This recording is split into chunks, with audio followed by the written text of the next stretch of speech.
warahmatullahi wabarakatuh.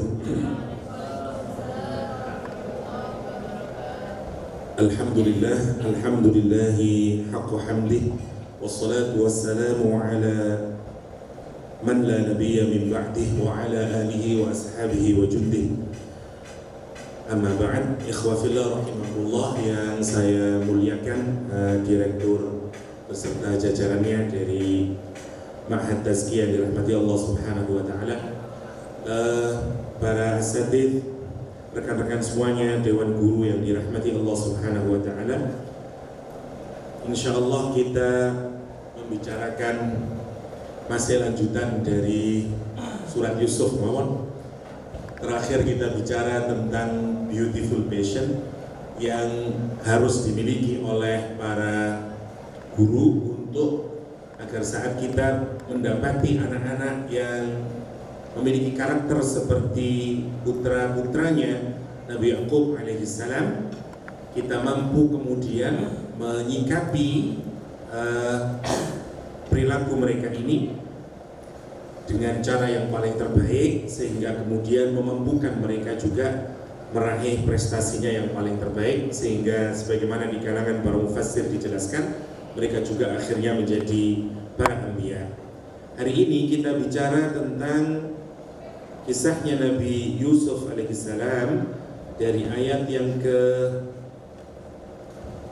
saya tidak ambil semuanya, kita mulai saja dari ayat yang ke 36 insyaallah. Fokusnya kita akan melihat nanti apa yang harus dilakukan oleh Nabi Yusuf alaihissalam. Kalau kita kontekstualisasikan, poinnya adalah apa yang kita harapkan buat anak-anak kita dan murid-murid kita kalau nanti dia berada pada situasi apapun saja. Apa yang harus mereka aktualisasikan dalam kehidupan mereka kelak, yang pertama.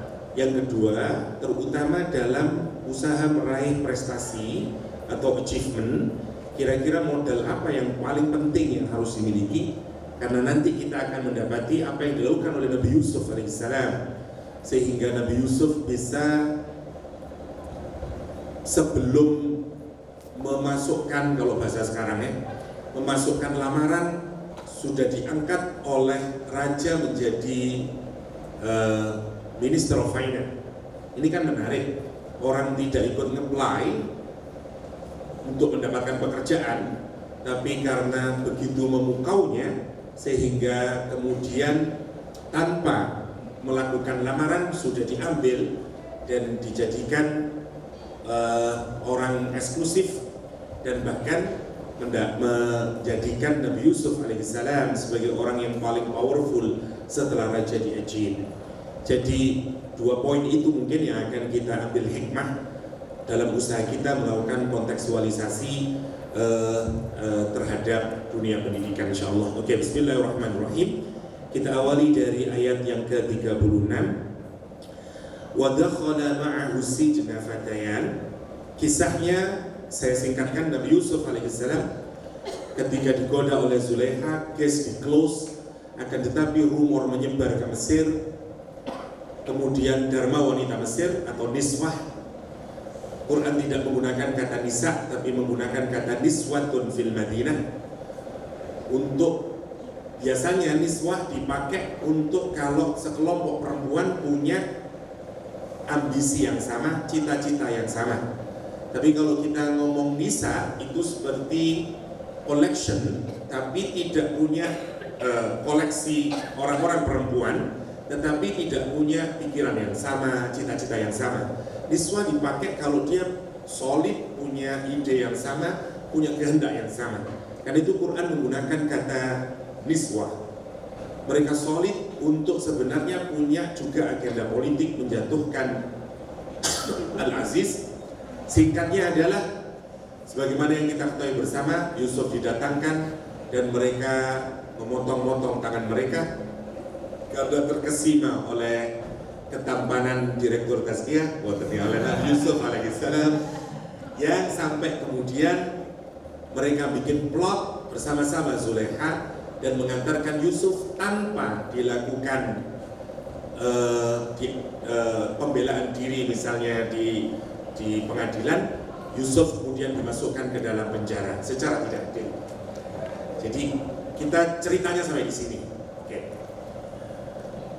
Allah menggambarkan kisahnya, wa dakhala ma'ahu, masuk Yusuf bersama Yusuf as-sijna ke penjara, fatayan, dua anak muda. Jadi kisahnya adalah Nabi Yusuf masuk ke dalam penjara bersama juga dengan dua orang yang dimasukkan bersama ke dalam penjara.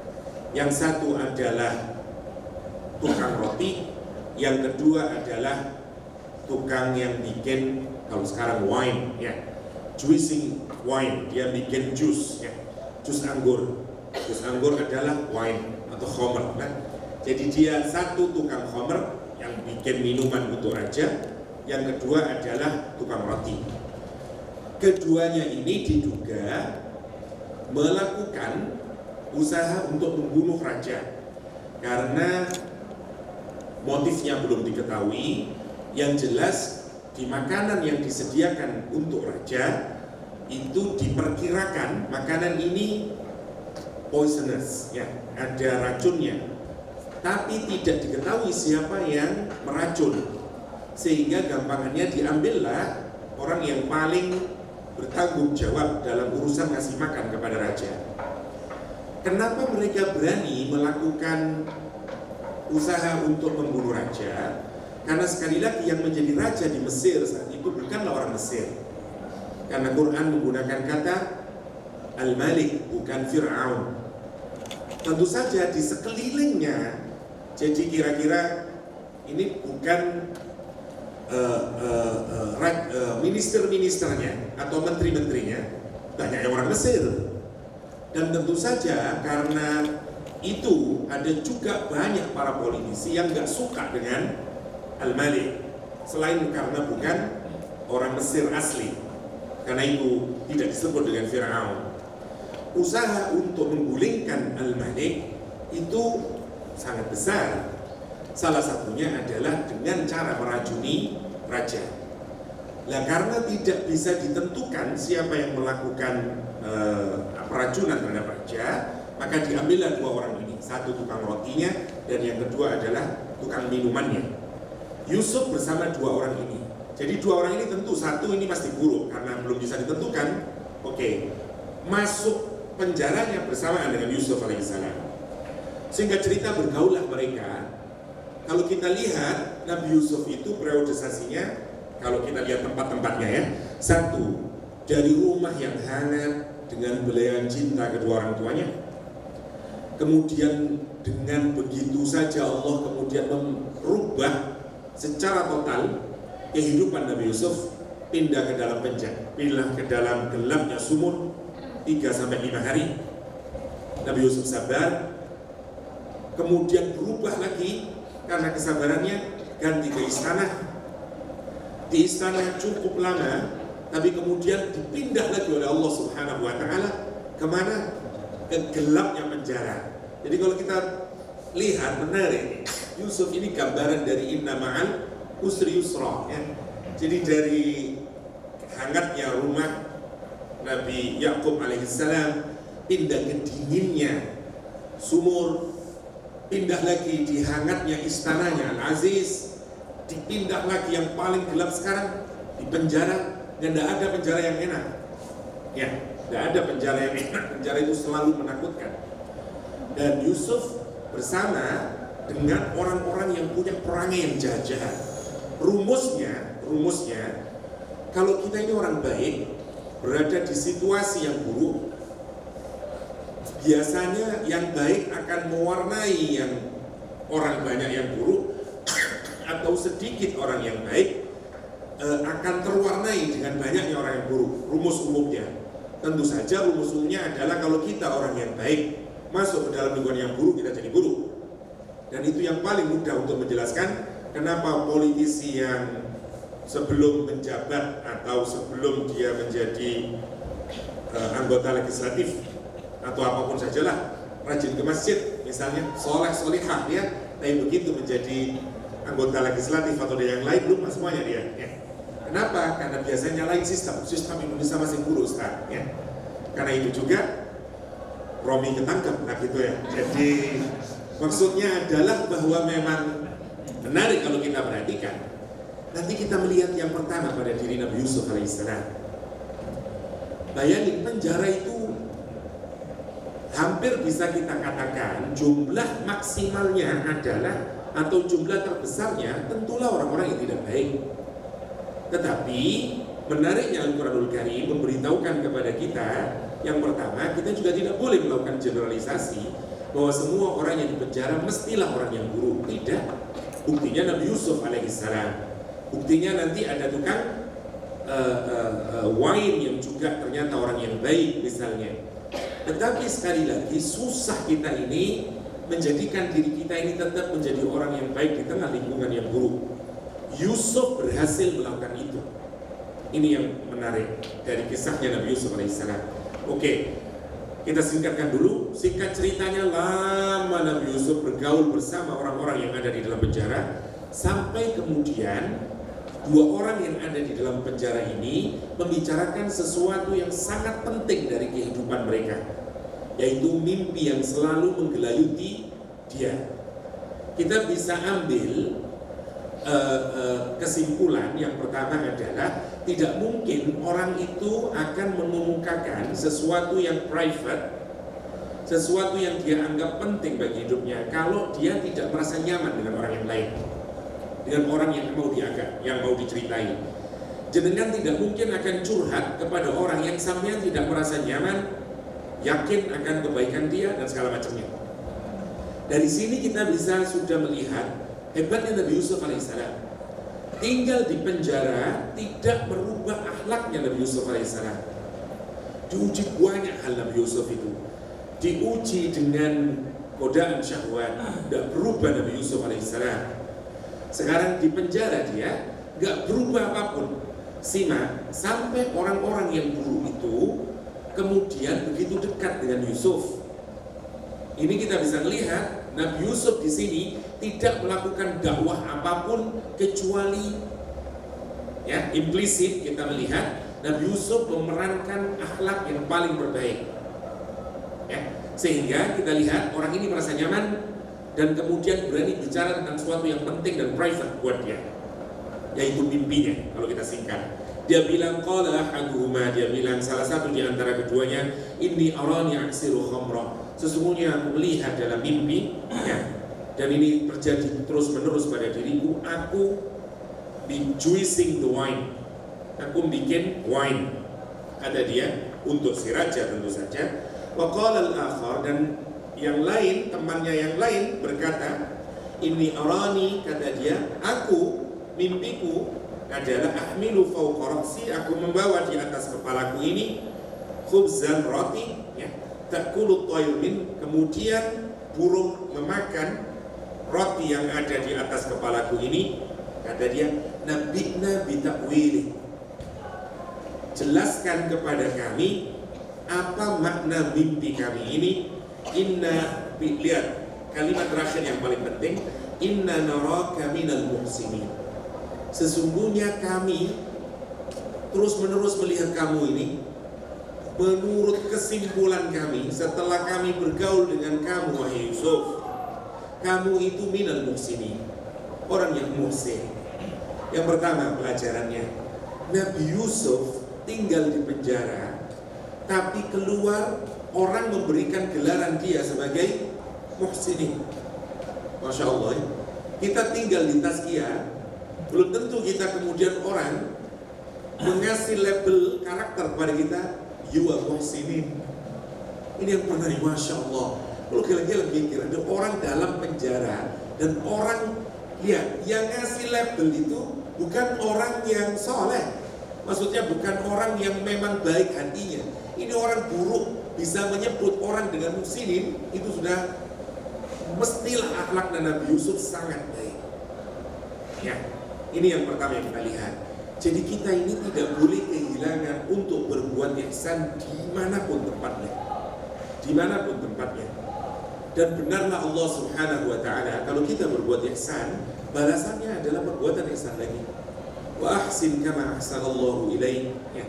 Dan pasti Allah akan membalas ihsannya Nabi Yusuf alaihissalam. Pelajaran yang pertama, Nabi Yusuf ada di penjara, tapi Nabi Yusuf menunjukkan karakternya. Apa hikmahnya? Yang pertama, dakwah bil hal lebih diutamakan dari dakwah dengan bil lisan. Dan efektifnya dakwah bil lisan itu hanya akan sangat efektif jika dakwah bil hal jalan. Nabi Yusuf sampai pada periode ini gak ada dakwah, tapi habis ini nanti dakwah bil lisan. Jadi kan menarik, kalau orang itu sudah disebut muhsinin terus bicara, maka pembicaraannya tentu menjadi efektif. Sekarang ini adalah zaman di mana orang sudah tidak percaya sama omongan.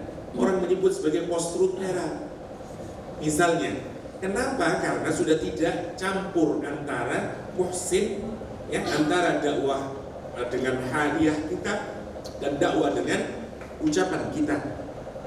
Pertama, Yusuf mengajarkan bagaimana efektifnya komunikasi itu karena diawali dengan karakter yang baik, yaitu dari kata muhsini. Lalu karakter yang baik kalau belum tentu orang dipercaya. Ini yang menarik. Kenapa? Kadang-kadang orang menolak karena dianggap tidak masuk akal. Saya kasih contoh. Nabi Muhammad SAW tidak ada yang meragukan. Hatta orang Quraisy meyakini Nabi Muhammad akhlaknya yang paling terbaik. Tapi begitu Nabi Muhammad SAW menyatakan telah melakukan perjalanan di malam hari dari Masjidil Aqsa ke dari Masjidil Haram ke Masjidil Aqsa, apa komentar orang Quraisy? Suwuneng orang Quraisy. Karena sejak dulu orang Quraisy memberikan karakter kepada Nabi Muhammad, tidak ada satupun bukti yang menunjukkan kebenaran dari lekatan karakter yang mereka sematkan kepada Nabi Muhammad SAW. Disebut syair, Nabi Muhammad tidak bisa bersyair. Disebut sahir, Nabi Muhammad tidak pernah membaca sihir dan segala macamnya. Disebut orang yang kemasukan jin, Nabi Muhammad tidak pernah kemasukan jin dalam pengertian bicaranya ngacau dan segala macamnya. Disebut pembohong, Nabi Muhammad SAW. Setelah Nabi Muhammad menyatakan ceritanya tentang Isra, orang-orang Quraisy gembira. Kenapa? Hari ini kami dapat bukti karena Muhammad benar-benar memang gila, benar-benar pembohong. Yang menarik, padahal dakwah haliyahnya sudah sempurna Nabi Muhammad SAW. Bayangkan, tidak pernah berdusta selama hidup. Cina saja pinter. Kalau kita dagang sama Cina, pertama dia tidak percaya sama kita. Tapi 2 tahun begitu kita ini orangnya jujur, Cina percaya sama kita. Misalnya udah bawa aja lah, gampang bayar nanti aja. Dia tahu trust. Lihat Nabi Muhammad itu sempurna akhlaknya. Al-Amin orang Quraisy menggelarinya. Kalau Nabi Yusuf disebut muhsinin, mereka disebut Al-Amin, Nabi Muhammad disebut Al-Amin. Karakternya sudah sempurna. Tapi omongan bisa tetap tidak jadi efektif. Lihat, kenapa? Karena problemnya ada pada orang Quraisynya. Tapi nanti ada problem karena akal, ya, yang ditunjukkan. Saya ingin tunjukin begini. Yang pertama dulu. Mereka senang karena itu mereka datang kepada Abu Bakar As-Siddiq. Dan kepada Abu Bakar, lihat responnya Abu Bakar. Saya menarik lihat responnya Abu Bakar. Begitu diceritakan, pertanyaan Abu Bakar cuma satu. Benarkah Nabi Muhammad SAW yang menyatakan hal tersebut? Kata orang Quraisy, benar. Abu Bakar menyatakan, amantu bihi. Saya beriman kepada Rasulullah SAW. So simple, tapi so perfect. Kenapa? Kalau kita datang ke apoteker ngasih resep kepada kita, yang ini dimakan 3 kali sehari, yang ini 2 kali sehari. Pernahkah kita bertanya kepada apoteker, kenapa ini kok 3 kali sehari? Dan kenapa ini 2 kali sehari? Gak pernah. Kenapa? Karena kita meyakini apoteker punya otoritas. Kalau kita bertemu dengan profesor yang memang expert di satu bidang, Atau katakanlah kalau kita pergi ke dokter, kita tidak pernah bertanya kepada dokter, kenapa obat yang dimasukkan jenis A dan sekian mili dan segala macamnya. Kita menerima semuanya, sam'an wa ta'atan, sami'na wa ta'na. Pertanyaannya adalah, kita mengakui Allah sebagai Al-Alim, kita mengakui Allah sebagai Al-Qadir, kita mengakui Allah sebagai Al-Hakim. Dan ketika Allah menyatakan asra bi'abdihi laylan, kenapa orang meragukan? Betapa buruknya akhlak seseorang yang meragukan kemampuan Allah untuk menjalankan hambanya dari Masjidil Haram ke Masjidil Aqsa. Sementara kalau dia datang ke apoteker, dia tidak questioning the authority of the pharmacist. Ini kan menarik sebenarnya, karena itu tidak ada. Lihat karakternya Abu Bakar As-Siddiq. Pertanyaannya menarik, dia cuma pertanyaan menegaskan otoritas. Benarkah Nabi Muhammad yang berkata, iya, aku percaya. Karena cukup Nabi Muhammad menjadi alasan orang untuk percaya. Karena cukup Allah menjadi alasan untuk percaya. Simak, mau direnungi. Kalau kita renungkan kalimat Subhanalladzi asra bi'abdihi lailan minal masjidil haram minal masjidil aqsa, ujungnya mana yang lebih tepat? Kalau kita anggap saja kita nggak tahu ujungnya. A. Innallaha ala kulli syai'in qadir. B. Innahu huwas sami'ul basir. Pilih mana jenengan? Misalnya tidak hafal. Subhanalladzi asra bi'abdihi lailan minal masjidil haram ilal masjidil aqsa bla bla bla bla bla. A. Innahu ala kulli syai'in qadir. Innahu huwas sami'ul basir. Mana yang lebih masuk di logika? Insyaallah A. Maha suci Allah yang menjalankan hambanya ya dari Masjidil Haram di malam hari ke Masjidil Aqsa sampai ke Sidratul Muntaha, balik lagi, ujungnya sungguh Allah terhadap segala sesuatu maha kuasa. Matching dah? Kenapa ujungnya? Sesungguhnya Allah maha mendengar dan maha melihat. Nggak ada matchingnya. Kan boleh cocok sebenarnya. Maha suci Allah yang menjalankan hambanya di malam hari sangat cepat dari Masjidil Haram ke Masjidil Aqsa, apalagi nanti sampai Sidratul Muntaha, kemudian turun lagi, diendingi dengan kalimat sungguh Allah maha mendengar lagi maha mengetahui, maha melihat.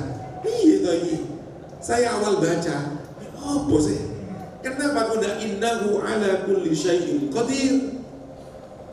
Karena peristiwa ini bukan hanya untuk menjelaskan kemahakuasaannya Allah. Karena peristiwa ini sebagai tes untuk keimanan kita kepada Allah Subhanahu wa taala. Seakan-akan setelah peristiwa ini, responmu apa terhadap itu? Dan respon yang kamu berikan itu didengar oleh Allah, dilihat oleh Allah. Responmu apa? Allah melihat sekarang. You akan menyatakan sami'na wa ata'na, atau you mau bilang absorna wa ata'na.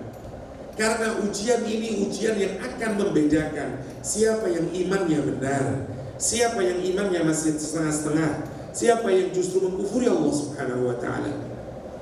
Dan Masya Allah, tepatlah kenapa Allah mengakhiri kalimat ini dengan innahu huwas sami'ul basir. Ketika Abu Bakar menyatakan sami'na wa ata'na, dan karena itu dia mendapati gelar As-Siddiq.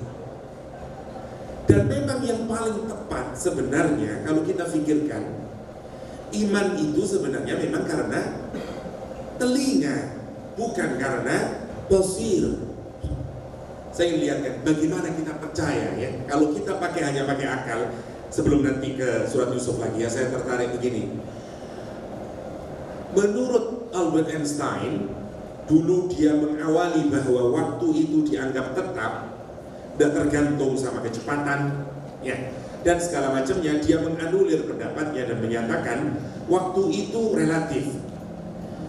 Kalau misalnya orang menggunakan pesawat yang kecepatannya mendekati kecepatan cahaya 300.000 km per second, atau dia tinggal di planet yang lain, maka waktu menjadi relatif. Boleh jadi satu hari di bumi itu 24 jam, tapi kalau kita tinggal di Mars, mungkin satu hari adalah 17 jam. Kalau kita tinggal di Venus, mungkin di sini dapat satu hari, di sana setengah hari. Jadi perhatikan matahari. Matahari itu cahaya. Cahayanya matahari untuk sampai ke bumi butuh berapa lama waktunya? 8 menit. Ya. Jadi matahari yang kita lihat saat sekarang bukanlah matahari yang asli. Itu matahari yang 8 menit yang lalu. Karena dia butuh waktu untuk sampai ke bumi ini. Bayangkan sekarang, galaksi yang kita tinggali ini namanya Milky Way. Galaksi kita kira-kira isinya 100 billion planet. Alam semesta ini, kata para ilmuwan, isinya adalah 2-3 triliun galaksis. Sak digedene Allah Allah. Oke. Sekarang galaksi kita Milky Way dengan galaksi yang paling terdekat Andromeda, jaraknya 2,5 juta tahun cahaya. Kalau kita naik pesawat yang kecepatannya sama dengan kecepatan cahaya, kita berangkat dari bumi ini, pergi ke Andromeda, bertemu dengan someone di Andromeda, Assalamualaikum, Andromeda, waalaikumsalam, pulang lagi, kita butuh waktu 50 tahun lamanya. Saya usia 40 tahun, Pak Ali usia 4 tahun, Ustaz Ali 40 tahun. Saya bilang, Ali saya mau jalan-jalan ke Andromeda, ikut, enggak lama ya, saya jaga tazkiyah. Oke, saya pergi, saya pulang seusia saya 90 tahun. Oke, usia Ustaz Ali 40 tahun plus 4,8 juta tahun. Jadi kalau saya ke tazkiyah, saya tanya, mana Pak Ali? Sampun dados minyak tanah.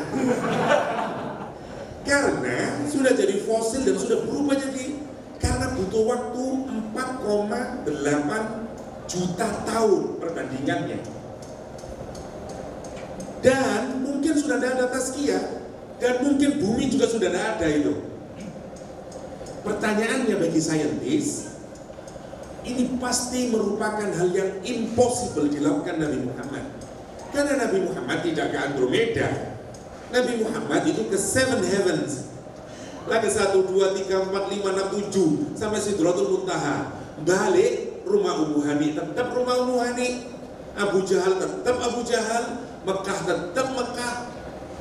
Bahkan menarik, Al-Quran menyatakan Asra ay sayrul lail. Asra adalah berjalan di malam hari. Kenapa Quran kok menambahi Asra bi abdihi lailan? Mestinya tidak pakai lailan, belum sudah Asra. Maha suci Allah yang menjalankan di malam hari hambanya di malam hari. Lebih ya dong. Kenapa kok dikasih lailan? Karena itu para ulama tafsir menyatakan karena tidak disebut dengan lailatan. Kalau lailatan seluruh malam, satu malam utuh. Lailan juz'un minal lail, a portion within the night. Cuman seporsi saja dari malam itu, sedikit. Ada yang menyatakan tempat tidur Nabi masih hangat. Tambah ada masuk akal lagi. Ini gimana? Yang menarik, tapi makin ke sini menarik ya. Katanya di alam semesta ini ada black hole, dan semua yang mendekati black hole mesti akan terserap saking into black hole. Betapa hebatnya. Satu galaksi mendekati black hole yang isinya 100 billion planet itu, deketin galaksi, dia akan disaking completely. Nggak ada lagi udah. Nah kalau Nabi Muhammad deketin black hole, habis. Nggak mungkin sudah. Tapi yang menarik, tahun 70-an, fisikawan itu menyatakan kalau sebenarnya kalau misalnya orang itu bisa masuk ke tengah-tengahnya black hole, maka di situ ada time tunnelnya, ada lorong waktunya. Dan kalau dia masuk ke lorong waktu, di sini black hole, di ujung sana one way ini ya, di ujung sini namanya white hole. Kalau dia masuk ke situ, time collapse, nggak ada lagi waktu. Nggak ada masa sekarang, masa depan, masa yang lalu, nggak ada. Karena sudah tidak ada waktu, time collapse. Kalau Ustadz Ali masuk surga, berapa ribu tahun pun usianya tetap sama. Masuk surga usia 33 tahun. Dapat 1000 tahun kita tanya, berapa usia? How old are you? 33 years old. Dapat 1 juta tahun kita tanya, berapa usianya Pak? 33 tahun. Terus, nggak bisa tua, nggak bisa muda, sauno terus. Apa matanya? Time collapse. Yang menarik, begitu keluar dari white hole, itu ada alam semesta lagi yang totally different dengan yang semesta di sini. Apakah itu yaumul akhir, akhirat? Nggak tahu kita. Tapi menarik itu mungkin. Ya, seperti kalau kita main trampolin, karena kan langit itu seperti trampolin, dan seperti meja begini. Dulu Einstein mikirnya seperti meja, sekarang seperti trampolin. Ya. Jadi kalau orang naik trampolin itu kan bisa gini. Ya. Kalau itu kuat gini, nah ini seperti lorong waktu. Kalau orang bisa tembus di tengahnya, dia ganti ke belakangnya sini. Jadi itu biasanya sekarang disebut dengan parallel world. Saya nggak tahu, tapi kalau katakanlah kita berasumsi Nabi Muhammad melewati black hole, asumsi, maka time collapse. Dan wajar kemudian seakan-akan Isra Mi'raj tidak membutuhkan waktu. Bahkan kalau kita lihat itinerary-nya Nabi Muhammad SAW waktu Isra Mi'raj, nyantai dari Mekah, tawaf dulu, habis tawaf, oke, berangkat menuju, turun, anzil, fasalli, turun dulu.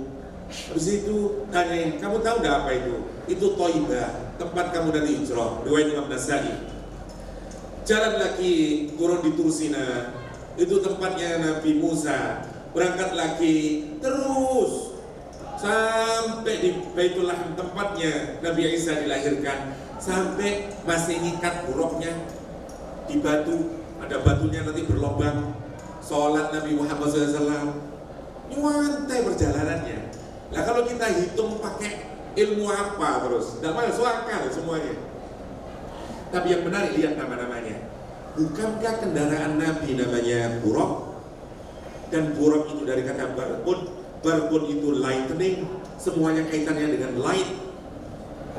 Dan yang menarik, cahaya itu macam-macam dalam bahasa Arabnya. Ada bau, ya. Ada barbun, ada nur nubuah, kita nggak tahu. Contoh saja, satu perjalanannya malaikat saja, Quran sudah bicara tentang relatifnya waktu sejak dari dulu. Ta'rujul malaikah ya warruh fi yaumin. Satu hari malaikat naik ke atas, satu harinya malaikat. Karena malaikat dari nur, maka tentu kecepatannya mungkin melebihi kecepatan cahayanya.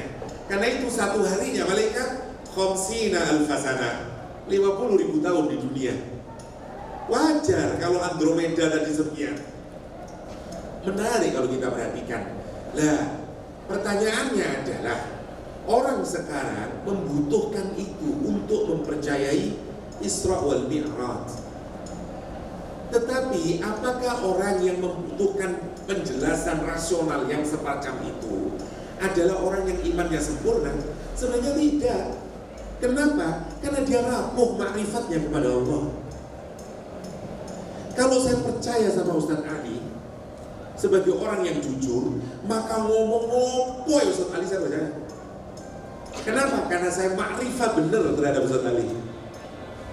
Kalau kita ini makrifatnya kepada Allah benar, masa kita mempertanyakan kekuasaan Allah Subhanahu wa ta'ala? Kita mempertanyakan ilmunya Allah Subhanahu wa ta'ala. Kita mempertanyakan kebijaksanaannya Allah Subhanahu wa ta'ala. Karena itu yang menarik, ayat ini dikunci dengan innahu was sami'ul basir. Innahu was sami'ul basir. Itu yang menarik kalau kita pikirkan. Karena itu menjadi sangat wajar apa yang dilakukan oleh Abu Bakar As-Siddiq ketika menyatakan, apakah Rasulullah SAW sendiri yang menyatakan itu cukup untuk mengkonfirmasi bahwa itu benar-benar dari Rasulullah Shallallahu Alaihi Wasallam. Ya, dalam Dalailun Nubuwah diceritakan saat Abu Sofyan pergi ke Palestina, ketemu dengan Kaisar Romawi di sana dan menyatakan bahwa dia mau agar Romawi ini benci kepada umat Islam dan kepada Rasulullah Shallallahu Alaihi Wasallam. Dia menyatakan karakter apa yang bisa saya jelaskan tentang Muhammad Shallallahu Alaihi Wasallam. Kata dia, Muhammad itu bilang, wahai Kaisar, bahwa dia pergi dari Masjidil Haram ke Masjidil Aqsa, ke tempatmu ini, dan kemudian katanya naik ke langit 7.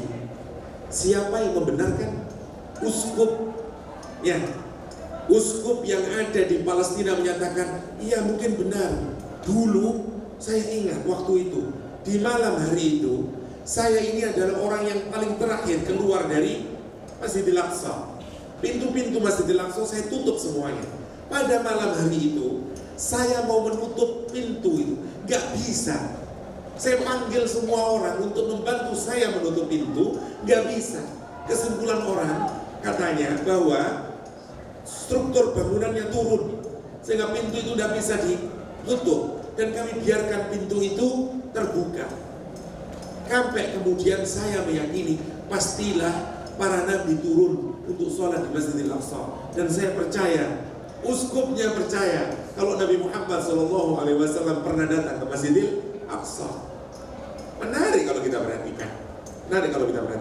Oke. Ini juga yang diambil oleh Nabi Yusuf alaihissalam, kesempatan untuk mendakwai dan memahamkan tentang ma'rifatullah. Karena itu, kalau kita lihat selanjutnya nanti, apa yang harus kita ajarkan kepada anak didik yang pertama kali adalah ma'rifatullah. Ya, tetapi tentu bagi guru, karena kita sekarang yang dituntut untuk menjadi Nabi Yusuf, apa yang harus kita lakukan? Menjadi muhsinin. Nah, itu yang abot. Meskipun di tengah-tengah lingkungan yang mungkin membuat kita makin susah untuk menjadi muhsinin. Kita yang harus menjadi muhsinin. Ya, kita lanjutkan agak cepatnya. Kata dia, qala la ya'tikuma tu'amun. Kata sekarang Nabi Yusuf menunjukkan kehebatannya. Kata Nabi Yusuf, makanan apapun yang diberikan kepadamu berdua, nanti kamu akan dapat makanan, kata Nabi Yusuf. Macam-macam di kalangan para tafsir, apakah ini makanan yang memang rutin diberikan sebagai makanan orang yang ada di penjara, atau Nabi Yusuf menebak nanti akan ada orang kasih makanan kepada kamu. Tapi sebelum makanan itu sampai kepadamu, aku akan jelaskan tentang takbir mimpinya. Katanya Nabi Yusuf alaihissalam, "Dzalikuma mimma 'allamani Rabbi." Tapi yang menarik sekarang lihat, dia ngambil kesempatan untuk berdakwah, untuk hal yang jauh lebih penting dari itu. Karena Nabi Yusuf menyatakan, orang ini sekarang sudah terkesima sama saya. Karena itu dia bertanya, bahkan hal yang paling private kepada saya. Dan Nabi Yusuf kemudian menyatakan satu, kamu mengagumi saya, ya. Tapi lihat Nabi Yusuf, caranya Nabi Yusuf dibelokkan kekagumannya itu kepada kekaguman yang jauh lebih penting dan lebih benar, yaitu Allah SWT. Saya itu bisa nakwilin mimpi. Kamu bertanya tentang ekspertis saya ini bisa begini, sehingga saya bisa nebak. Saya tunjukin kamu habis ini akan dapat makanan. Satu, nanti juga saya akan jelaskan biar kamu yakin kamu akan dapat makanan habis ini. Dan benar nanti kamu dapat makanan. Makin yakin dia. Kenapa? Karena untuk orang yang lemah imannya, kan dia butuh bukti yang konkret. Beda dengan Abu Bakar.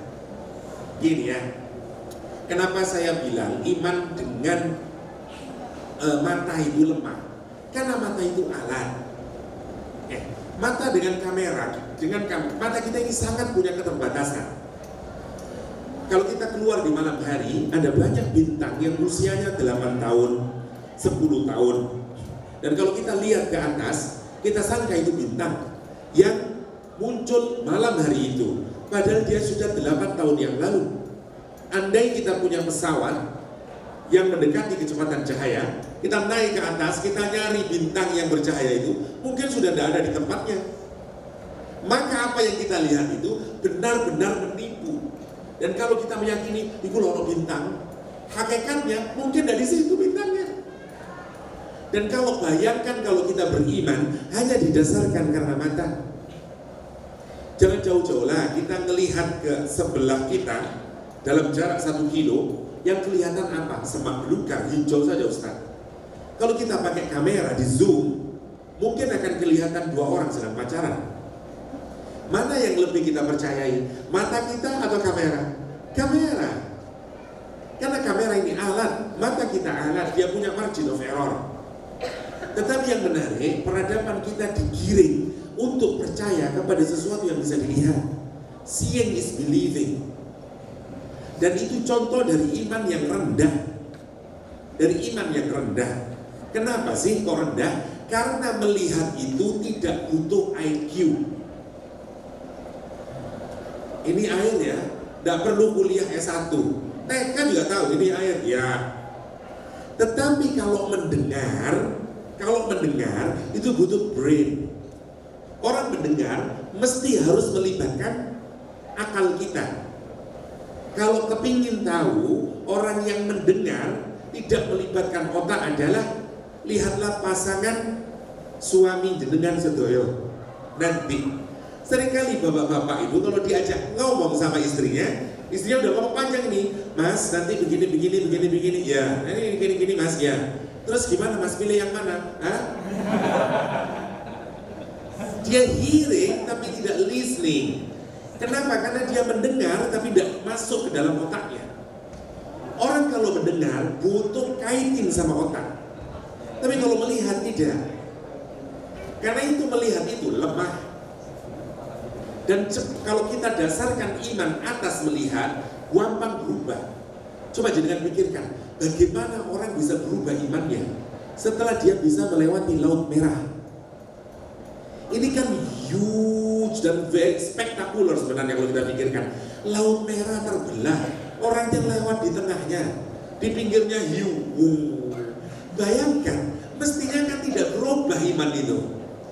Kita berasumsi kalau kita mengalami peristiwa itu, akankah kita meragukan Allah Subhanahu wa taala? Kayaknya impossible deh. Tapi begitu selesai dari Laut Merah, Musa alaihissalam naik, ketemu Musa Samiri, berubah Bani Israel. Menarik. Umatnya Nabi Isa alaihissalam, Al-Maidah turun, rawon turun, guduk, ya. Soto turun, guduk, berubah. Orang Quraisy datang ke Rasulullah SAW, Muhammad, if you telling the truth, tunjukin ada berapa pintunya Masjidil Aqsa. Jelengan nanti ke Masjid Al-Akbar. Nanti Ustaz, ada berapa pintunya Masjid Al-Akbar? Ya susah lah, kan kurang ajar sekali orang Quraisy itu. Ya, jangankan Masjid Al-Akbar, masjid pinggir rumah sampean, kalau suruh itu berapa ya? Bisa ya, susah lah. Allah mendatangkan itu. Tapi pertanyaan yang menarik, kata dia, tolong tunjukin juga pedagang yang akan sampai di Mekah. Nabi Muhammad menyatakan, nanti pedagang itu, kata Nabi Muhammad, akan sampai di Mekah zuhur. Dan yang bagian depan ada unta. Di kepalanya ada titik putih 2. Dan satunya lagi unta yang kakinya pincang karena kakinya patah.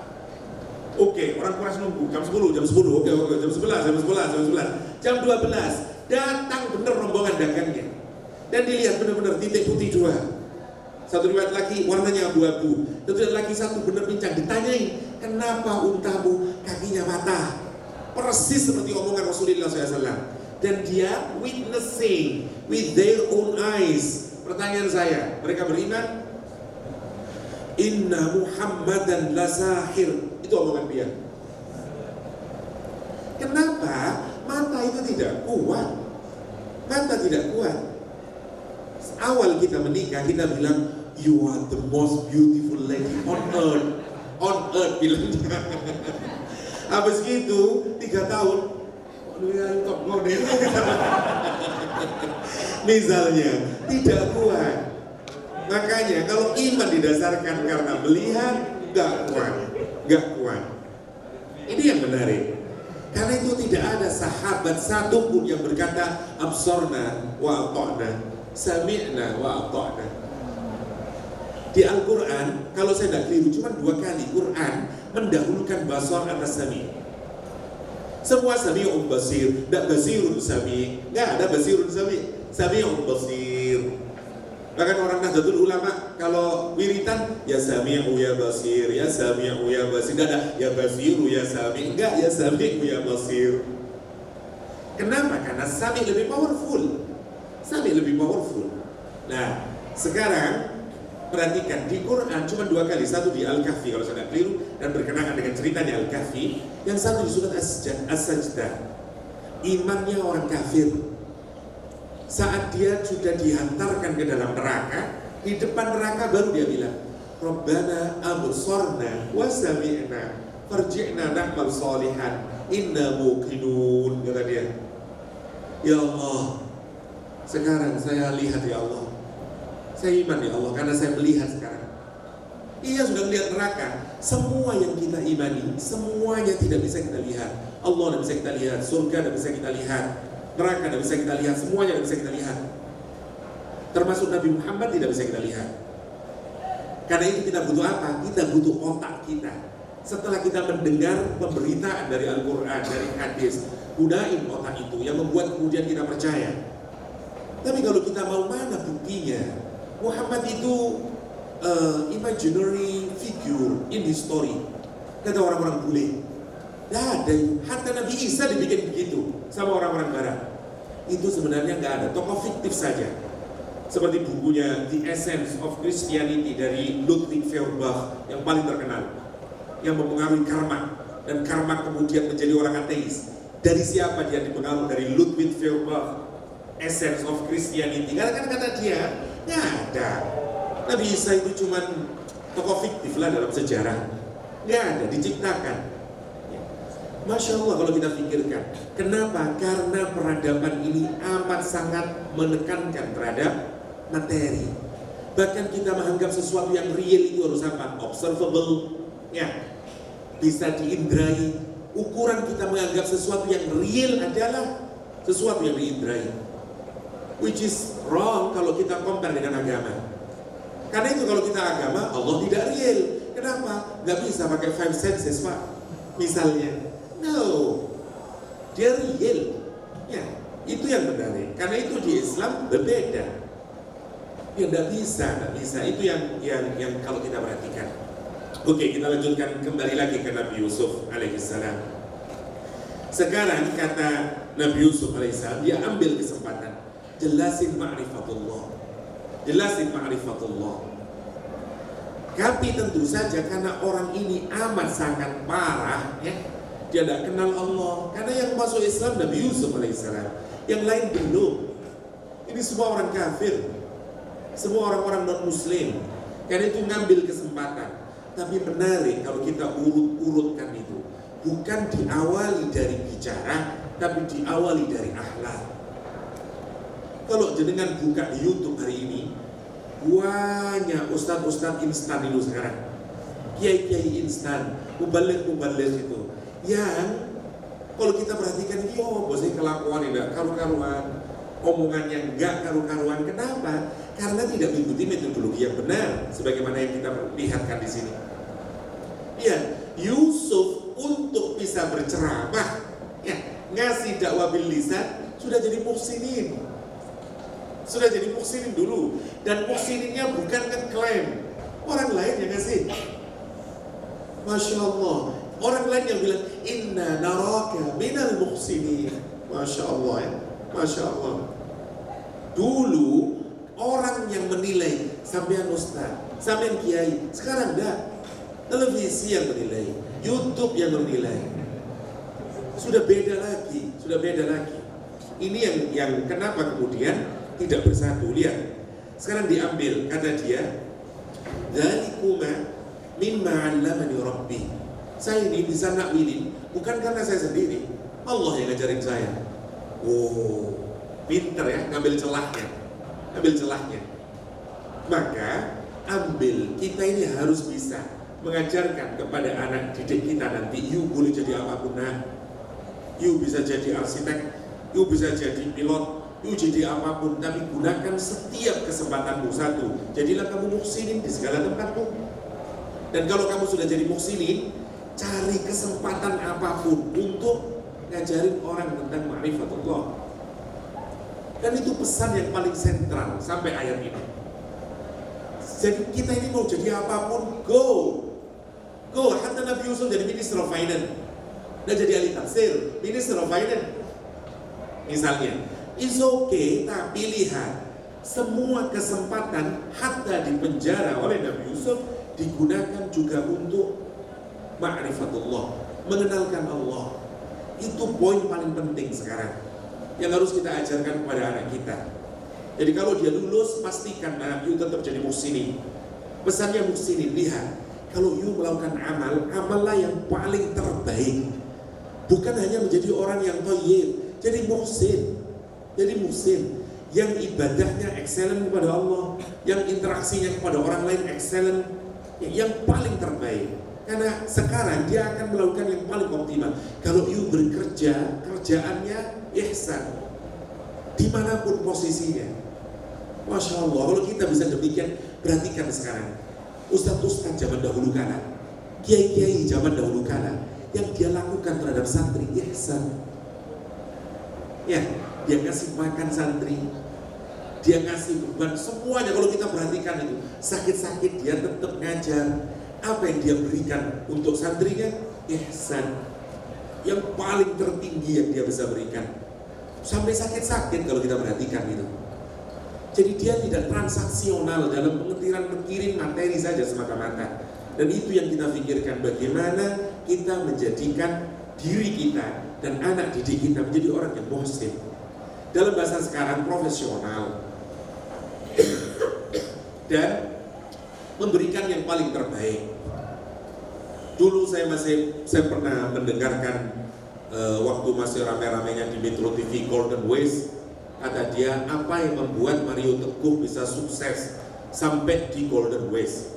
Seingat saya, Pak Mario Teguh menyatakan, dulu saya awalnya itu di radio, tetapi waktu saya ngomong itu, saya tidak mikir bahwa ini cuma radio.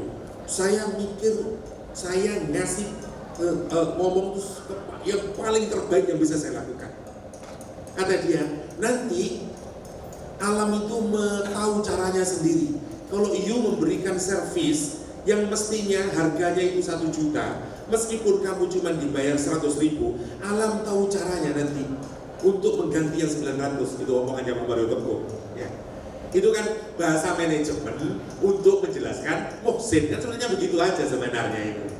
Karena kita ini kalau ngasih servis yang maksimal adalah mesti itu, mesti. Ya minimalnya kalau santri, ya kalau belum dapat di dunia ya nanti lagi akhirat. Minimal lah begitu loh.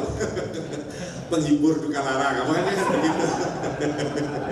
Tapi ya tidak lah, kita beriman Tuhan yang itu. Oke. Inni taraktu millata qaumin, ya tunjukin apa yang saya lakukan.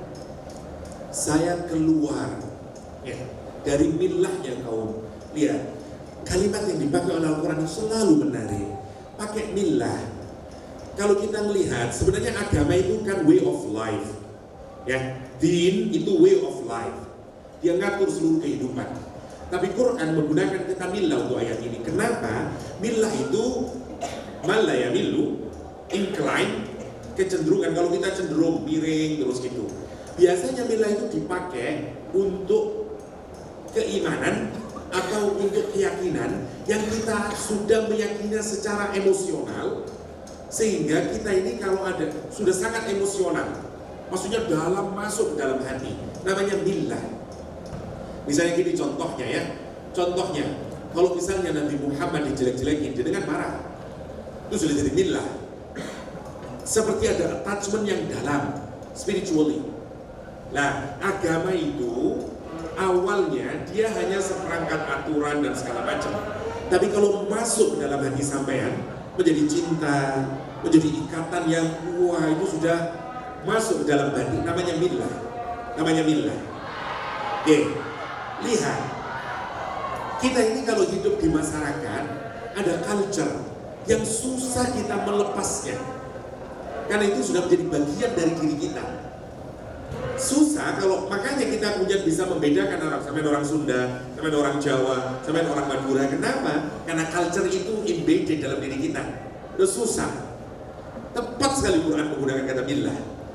Kata Nabi Yusuf, dan salah satu millah yang kuat itu adalah berkaitan dengan belief system, ya, dengan keyakinan. Kata Nabi Yusuf, aku keluar dari situ. Inni taraktu millata qaumin. Saya tinggalin.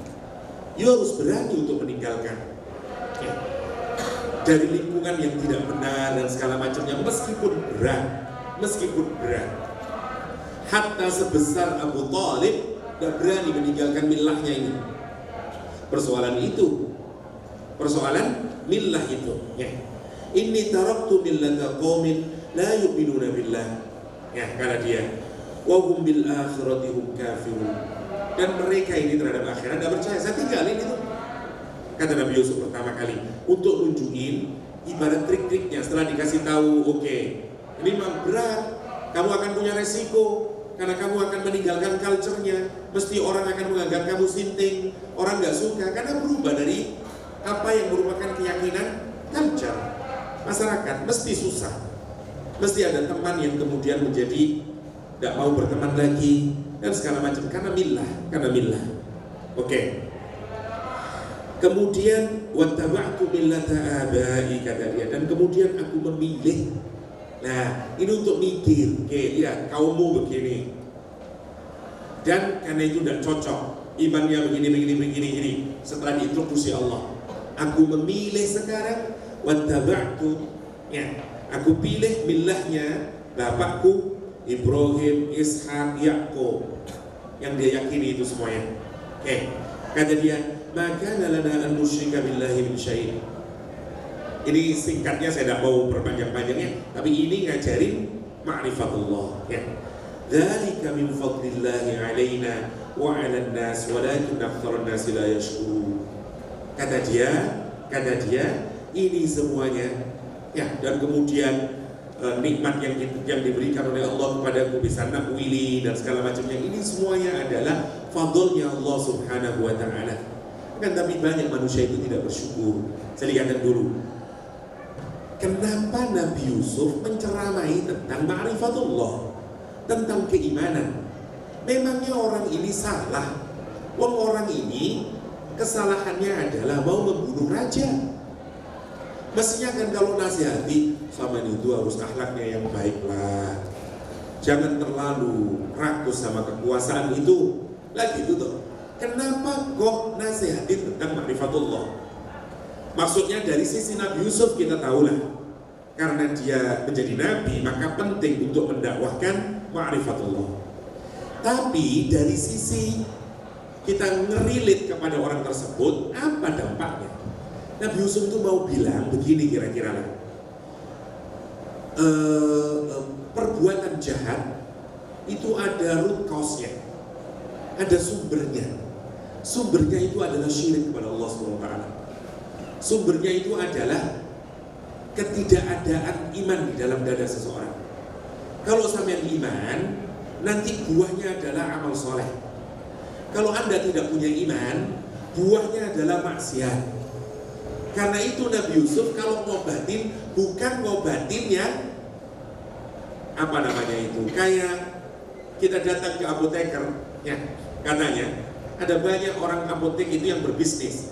Sampai sakit apa? Sakit A, kita kasih obat ini, tapi kalau sampai konsumsi obat ini, sampai akan sakit lagi dan akan datang lagi ke saya kasih obat yang B. Obat B nggak begitu, sehingga dia mengenerate obat ini akan membuat kamu ini dan membuat ini. Minimal you akan butuh 3 obat dengan penyakit yang satu, ya. Karena kalau kamu konsum ini belum selesai, you butuh obat yang lain lagi, you butuh obat yang lain lagi. Yang menarik, salah satu bisnis para apoteker agar banyak mengendalikan obat. Wallahu a'lam. Sebagian orang yang melakukan demikian. Oke. Itu yang dilakukan oleh Nabi Yusuf alaihissalam. Nabi Yusuf ngobatin dari root cause-nya. Kalau you ingin jadi orang baik, syaratnya adalah jangan syirik. Dan yang menarik, syirik dan syukur mirip banget. Syirik ya, cuman kanya di belakang, syukur kanya di tengah. Sama, mentalitas orangnya bisa berbeda total. Kalau kamu mulai dari syukur, kamu akan iman sama Allah dan terus akan dapat kebaikan.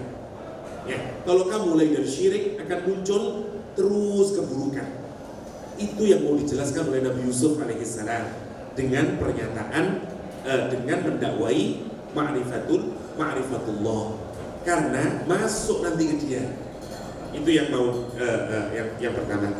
Setelah itu, ya sahibai sijni, kalimat yang dipakai, ya sahibai sijni.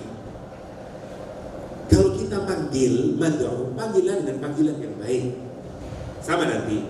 Kalau kita panggil dengan anak didik kita, panggilan dengan panggilan yang baik. Ya sahibai sijn, ya, wahai my dear friend, ya, temanku, ya, dan segala macamnya. Kenapa ini saya omongin? Bayangin sekarang, yang satu ngomong kampret, yang satu ngomong cebong, dan ini sebenarnya bayangin, tidak layak sebenarnya ini kalau kita orang beriman. Ya, ngomongin orang kampret, ngomongin orang cebong, ini kan gila sebenarnya. Dan itu menjadi sesuatu yang wajar-wajar saja sebenarnya. Bi'salisful fusuq ba'dal iman. Tapi kemudian kita kehilangan kewarasan untuk memilih kata-kata yang baik kepada saudara-saudara kita sesama muslim. Gara-gara apa? Gara-gara capres dan gara-gara caleg. Ini kan yang menarik. Hatta ada satu video di YouTube, seorang ibu-ibu memprotes ustadz yang jelek-jelekin, orang kata dia, ustadz mohon maaf, bisakah kita tidak menggunakan bahasa binatang di masjid ini? Panggillah wahai pemilih Jokowi dan pemilih Prabowo, daripada kita menggunakan bahasa binatang. Ustadznya justru ibu itu yang salah, Quran juga pakai bahasa binatang. Saya dengerin, kendeng gini tapi Masya Allah, Masya Allah. Lihat dakwahnya Nabi Yusuf alaihissalam. Karena itu wajar. Kenapa? Karena dia muhsin. Hatta manggil mad'unya, dia bilang ya sahibai sijn. Dia menghargai.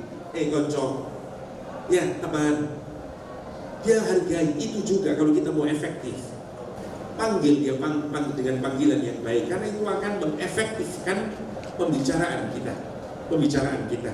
Oke. Kata dia, a'arbabun mutafarriquna khairun amillah al-wahid al-qahhar, kata dia.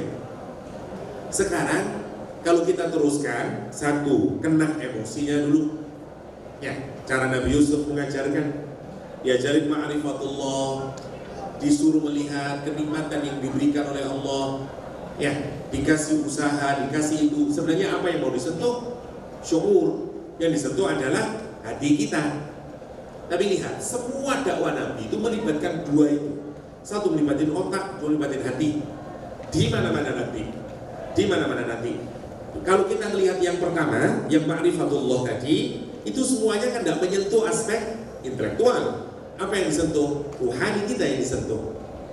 Ruhani kita yang disentuh. Karena itu dia bilang, dzalika fadlullah, kenikmatan yang sampean miliki. Karena itu ujungnya syukur.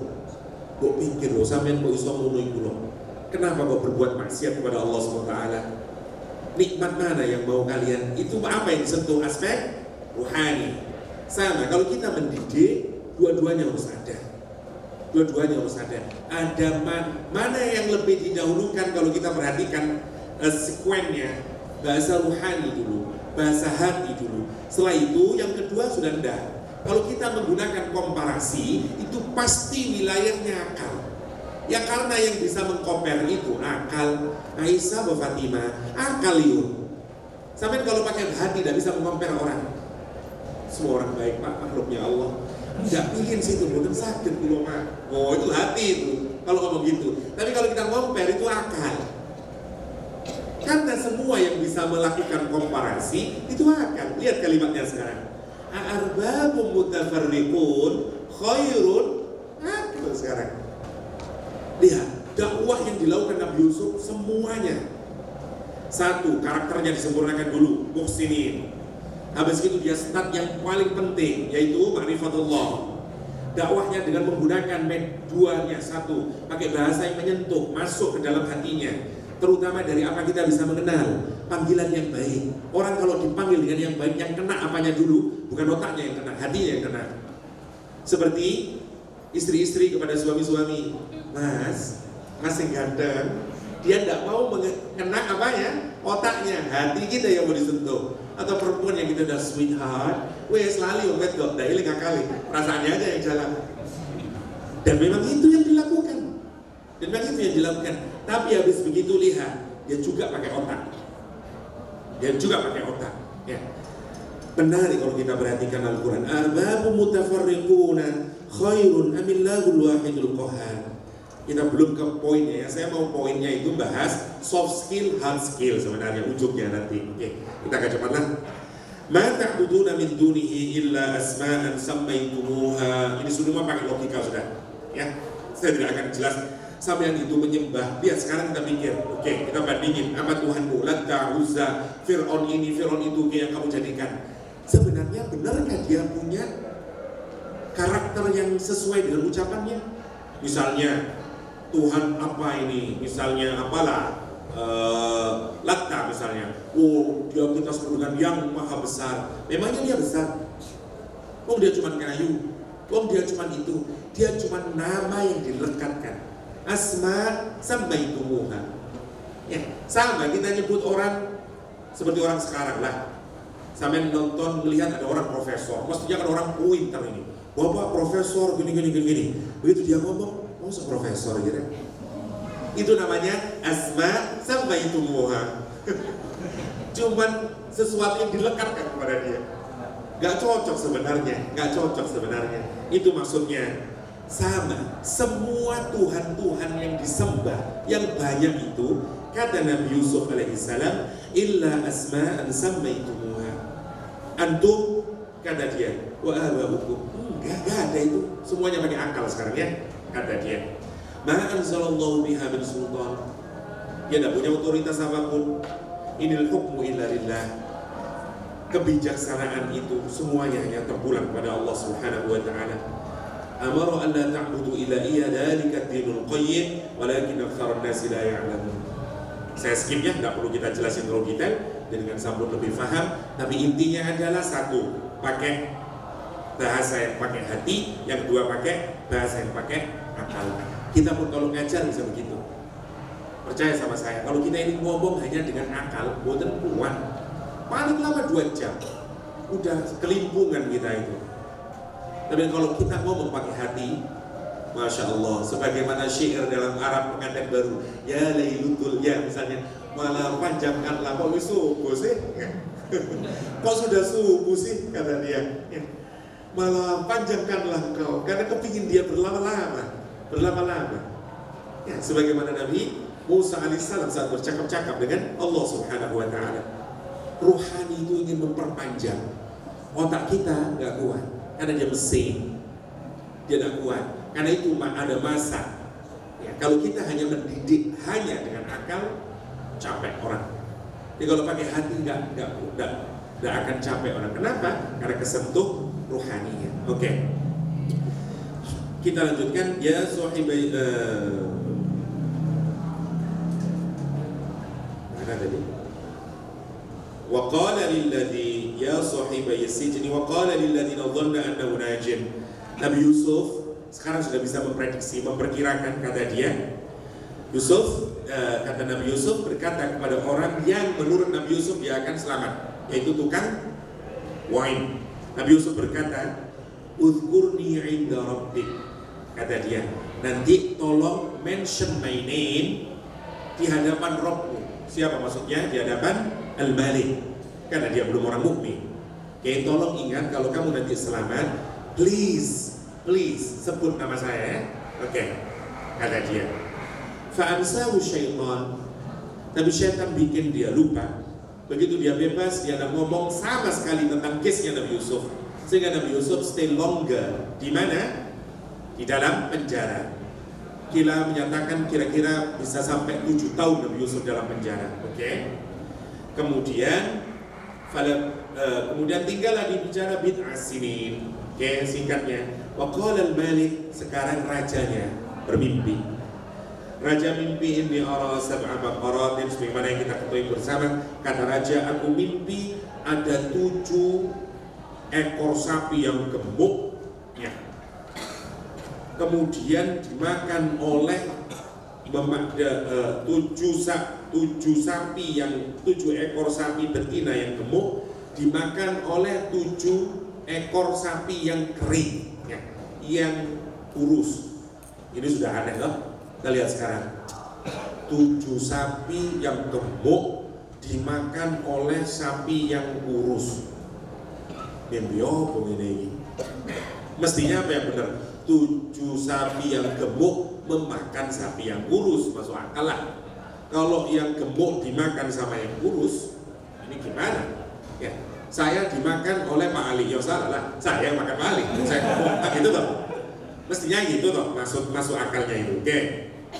Habis itu 7 bulir yang hijau, ya, 7 bulir yang hijau atau 7 tangkai gandum yang hijau dan 7 yang kering. Oke. Kemudian dia datangin semuanya, karena orang-orang ini ahli takwil mimpi segala macamnya. Ditanya seorang Mesir, ya yual malak ini aristokratnya, mulai ministernya dan segala macamnya lah. Orang berkata, aftuni fi ru'ya, kasih penjelasan kepada aku. Apa takbirnya ini tentang mimpi? In kuntum min ru'ya takburun, jika kamu yang bisa menakbirkan mimpi. Lihat, kata dia qalu adghath ahlam. Adghath itu seperti, makna pertama adghath itu seperti apa yang rumput semak belukar.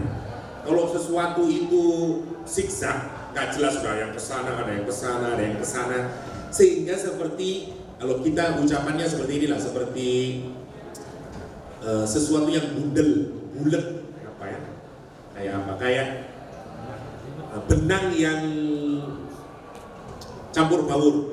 Mulai dari mana ini? Ya, itu tidak jelas. Itu namanya adghath ahlam. Maksudnya mimpi yang tidak punya basis, mimpi yang nggak bisa lagi ditafsiri, karena kalau mimpi itu ada sekuen yang jelas.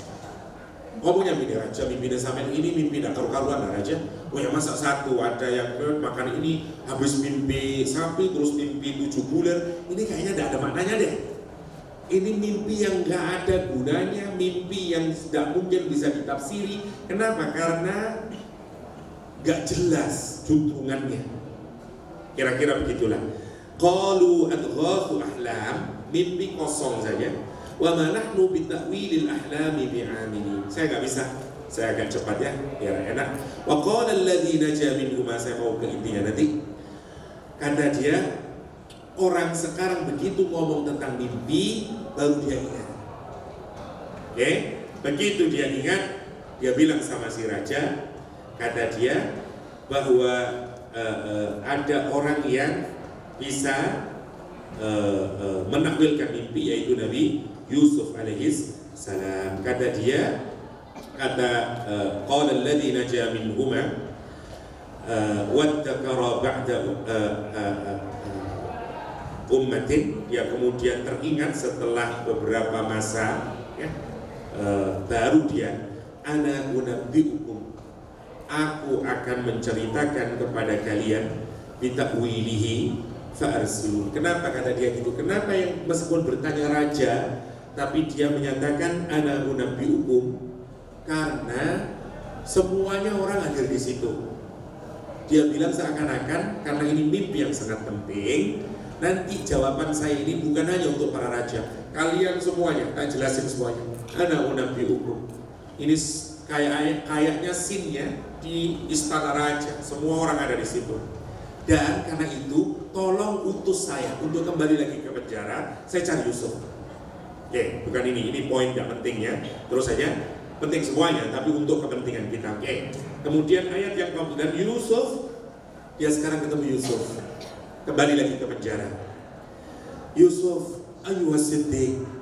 Dia sebenarnya dia ini ragu-ragu, ya. Karena itu dia memanggil seperti panggilan orang yang akrab. Katanya kenapa mau dikasih nida, mau ya Yusuf, ya ndak. Dia seperti orang yang satu merasa bersalah, karena memang dia bersalah, yang pertama. Yang kedua, kemudian dia mencoba mencari bagaimana orang itu tetap merasa akrab. Ya, kita ini kalau merasa bersalah, kita cari panggilan yang membuat saya tidak merasa terlalu bersalah lah. Yaitu biasanya langsung dipanggil namanya. Dia bilang, Yusuf, ibarat kita ya, paling sama nenek aku dah. Nah, makanya gitu. Dia ngomong Yusuf, ayuha siddiq. Pakai ayuha, salah satu maknanya adalah fungsi ayuha, salah satunya adalah untuk respect.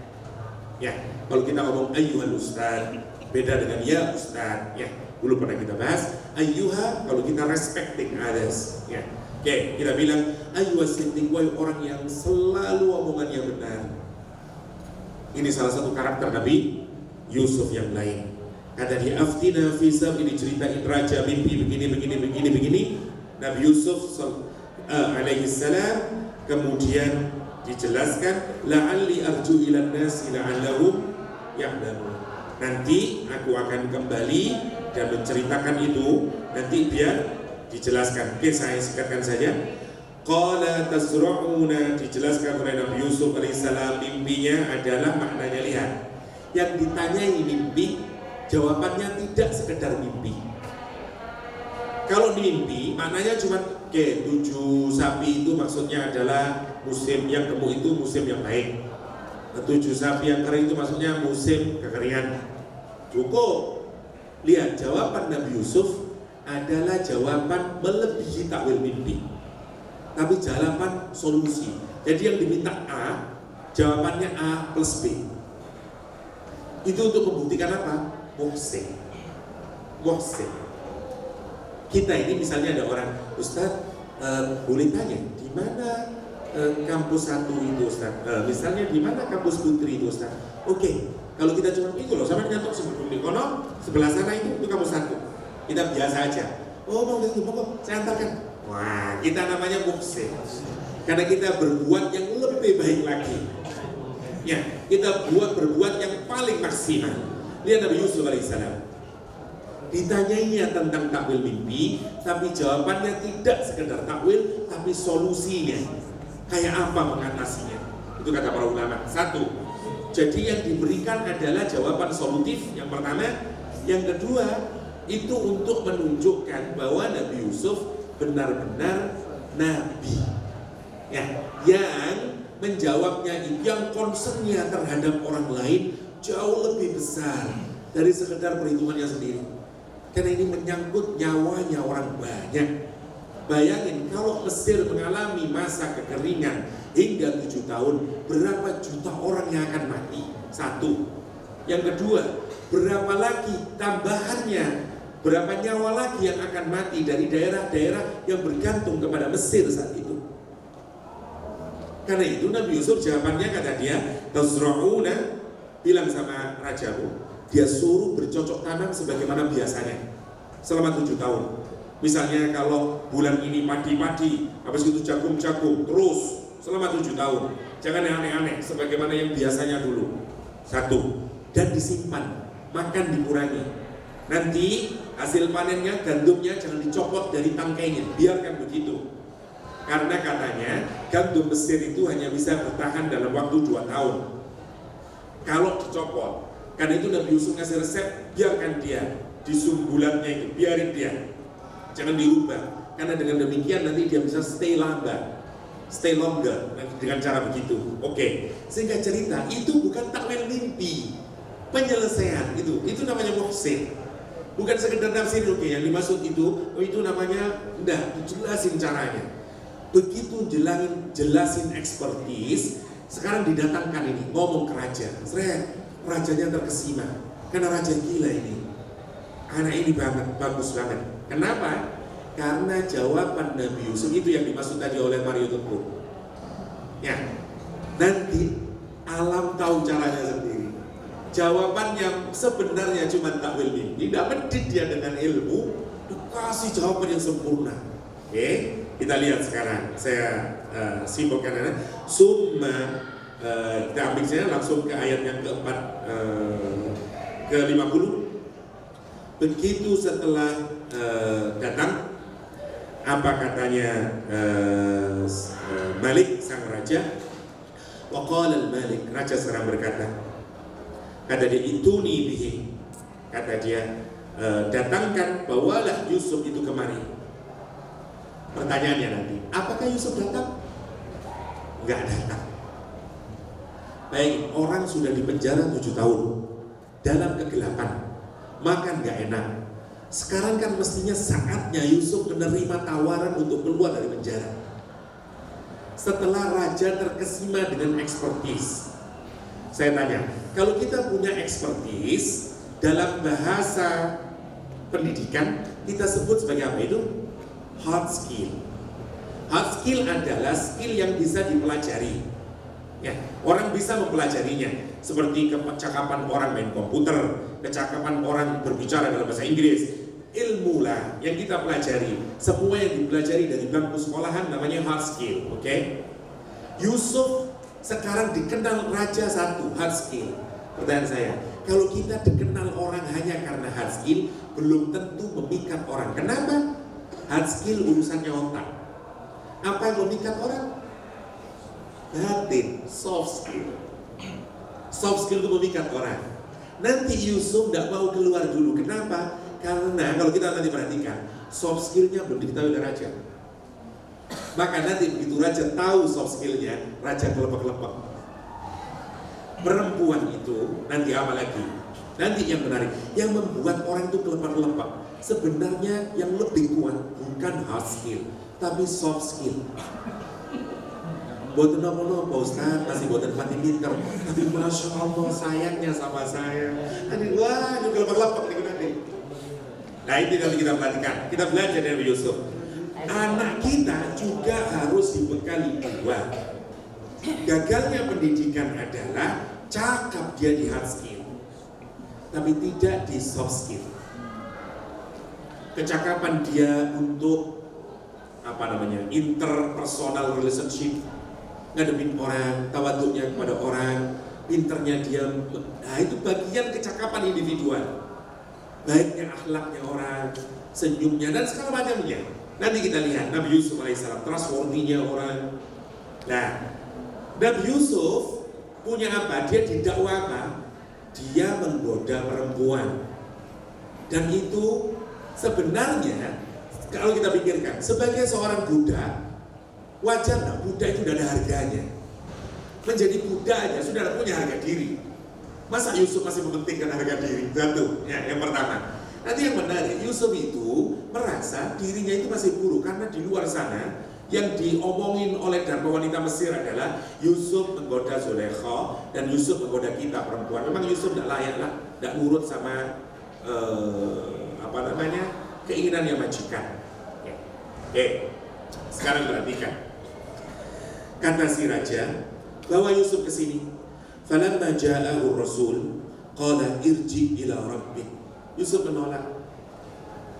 Si tukang khamar datang lagi ke penjara, terus bilang, Yusuf menyatakan, pulang kamu kembali lagi kepada Rabbik, kepada rajamu. Kata dia, fas'alhu ma balun niswah, tolong ngomong sama raja, kasus saya tolong diklarifikasi, dijelaskan, dibuka kasus saya. Tanyai, what's wrong with dharma wanita Mesir? Ngapain dia itu? Kok nyala-nyalain saya itu? Ma balun niswah, kata dia, allati qatta'na aydiyahunna.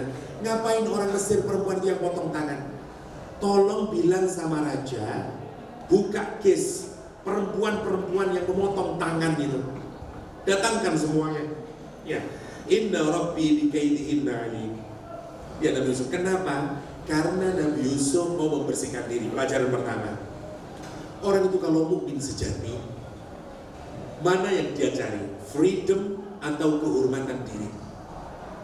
Sampai bebas, kaya raya, tapi namanya jelek. Tidak hanya di mata Allah, tapi juga di mata manusia. Seperti sekarang ini, ya, korupsi tapi tersenyum aja, okay. Ya, Masya Allah, zaman sekarang itu. Dan ataukah sampean mikir dignity jauh lebih penting dari segala-galanya? Kehormatan saya, my honor itu jauh lebih. Nah, ini cocok oleh orang Madura. Orang Madura itu kehormatan diri saya lebih utama dari apapun saja. Nabi Yusuf tidak mau keluar dari penjara karena kehormatan lebih besar dari apapun saja. Tidak ada gunanya dunia ini kalau saya tidak punya kehormatan diri, terutama dalam kaitan dengan kehormatan sosial, kehormatan kepada Allah Subhanahu wa Ta'ala. Itu pelajaran yang pertama. Jadi kita ini menjadi orang mendidik anak bukan yang kesilap dengan harta, tapi orang yang menjaga kehormatan mentalitasnya. Orang sekarang tidak peduli mau cara yang haram, yang penting dapat duit. Lihat Yusuf. Kalau Yusuf, bayangin, kalau Yusuf milih option yang pertama, Yusuf dapat apa? Ketika raja pertama bilang, itu nih bihi, dapat apa Yusuf kira-kira? Yusuf hanya seperti tukang kalau demikian. Pasti Yusuf akan dipanggil oleh raja, yuk saya bebaskan, dan mungkin dapat uang, pulang dapat duit banyak dia. Oke. Habis itu tapi dapat apa dia? Masyarakat tetap mencibir dia. Dan sesungguhnya kenikmatan hidup itu saat kapan? Kebahagiaan itu bukan dari duit dan dari kebebasan Anda di luar penjara, tapi saat Anda tidak punya caci maki, tidak punya apa-apa. Sampai meskipun punya banyak uang, tapi tetangga ngerasain Anda seperti hidup dalam penjara. Semua orang mencaci maki kita, uang kita miliaran, penjara kita meskipun kita bebas. Dan Yusuf tidak mau itu. Kata Nabi Yusuf, nah begitu selesai sekarang raja seperti oke, dibuka kasus lama. Sekarang dibuka, dipanggil semuanya dipanggil, kemudian menghadap mereka kepada raja. Apa katanya perempuan Mesir ayat 51-nya? Kata dia, qalat qulna hasya lillah ma 'alimna 'alaihi min su'. Sekarang di hadapan raja tidak ada yang berani. Dibuka, perempuan Mesir menyatakan, Masya Allah, Subhanallah, Maha Suci Tuhan, kami tidak tahu dari Yusuf kecuali kebaikan. Semuanya orang tanya, dia mau enggak, Yusuf itu api. Zulekha sendirian. Kata Zulekha, hashasol haq. Hashasa, kalau kita naik ke atas bukit, pas kita sudah nyampe di atasnya, namanya hashasa. Ibaratnya, ini masalah tertutup masih di bawah. Tapi sekarang udah sampai di atasnya, dan di atas dan ada ketutupnya sama sekali, udah clear. Kata Zulekha, wis kabeh udah ngomong kabeh. Ya. Kata Zulekha, sekarang Zulekha sendiri karena semuanya udah ditanyain. Ya. Kata Zulekha, qalat imra'atul aziz al-an hashasal haq. Dan tidak bisa, udah kebenaran sudah manifest. Sekarang ana rawatu, aku memang yang menggoda nafsi agar Yusuf itu suka kepadaku, kata dia. Wa innahu laminas sadiqin. Dzalika liya'lama, ini menarik ya. Ayat ini, ayat 52 ditafsiri dua oleh para ahli tafsir, bahkan ketiga. Satu, kalimatnya begini. Saya ngomong begini, aku memang menggoda Yusuf.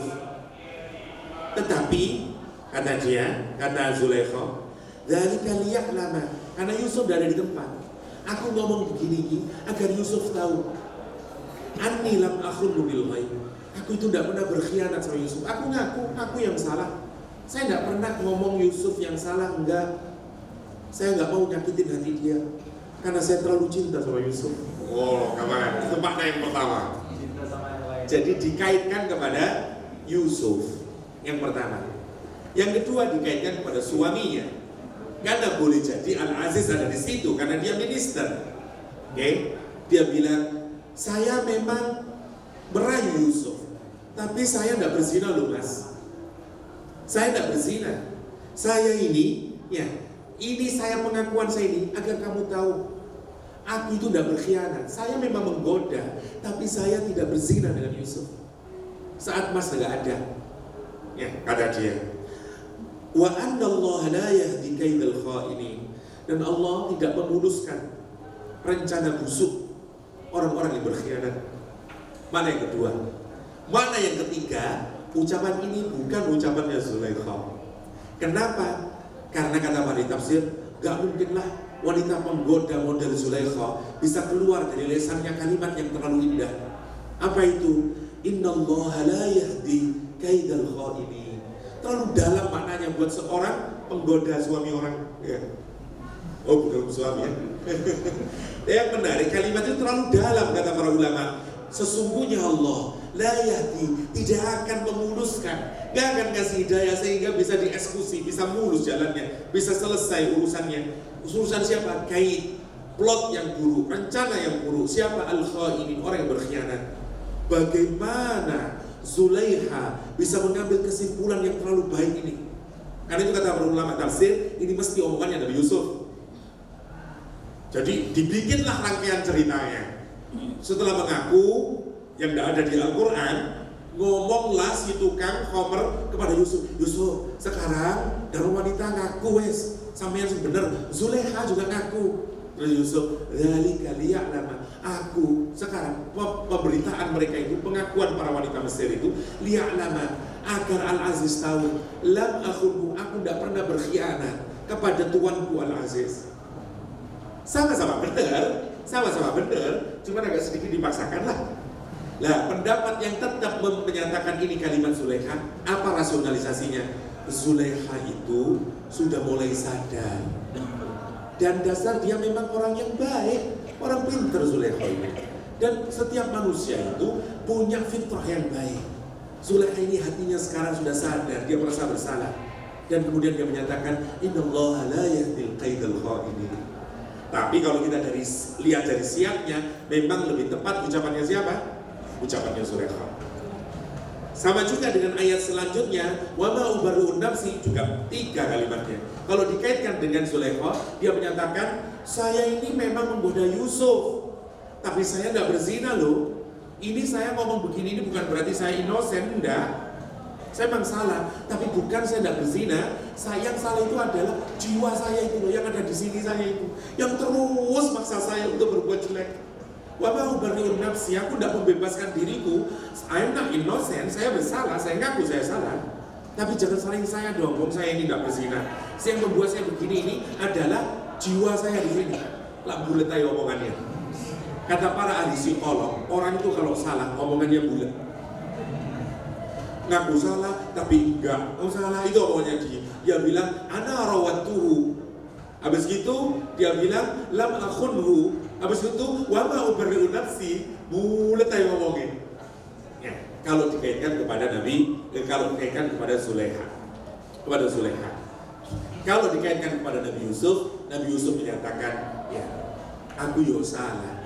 Karena jane saya juga ada kepinginan, ya, sebagai tapi wajar untuk mengingatkan kepada manusia. Tapi mana yang lebih kuat? Pada Zulaiha. Saya singkatkan poinnya. Inna Rabbi ghafurur rahim. Ya, kecuali jiwa yang baik. Pertanyaannya, Quran tidak menjelaskan the end of the story-nya. Terus dia Ustaz, setelah Yusuf kemudian Zulaiha kemudian sekarang mengaku. Wah, macam-macam. Tafsir Jalalain menceritakan, terutama di Hasyiah, di sarahnya menyatakan bahwa akhirnya Al-Aziz meninggal dunia.